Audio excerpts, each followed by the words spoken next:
امیر عباس هویدا آدم پاکی بود، آدم درستی بود، آدم دزد نبود، اهل مفاسد اقتصادی نبود، اهل ثروت اندوزی نبود، آدم ظالمی نبود، آدم موذی نبود، آدم این بود که واسه دیگران بزنه نمیدونم اینها نبود.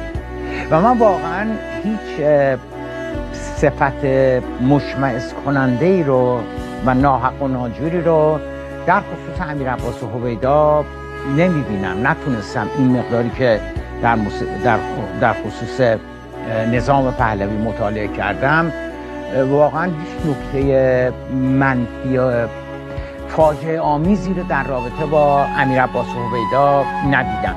باورهای خصوصی و شخصی و دینیش اولا به ما مربوط نمیشه، اما اگر خیلی بخواسته باشیم کنجکاوی بکنیم به خداوند عزت اعتقاد داشته، آدم مسلمونی بوده. حالا دیگه من نمیدونم نماز شب میخونده، نماز یومیه‌ش رو میخونده، اینا رو دیگه من نمیدونم، ولی مکه رفته بوده، سفر حج رفته بوده و من ضدیتی با اسلام در امیر عباس هویدا ندیدم، نمیبینم که بگیم که میزد داغون میکرد اسلام رو به خاطر اینکه به بهائیت کمک بکنه. اصلا و ابدا همچین چیزی من ندیدم.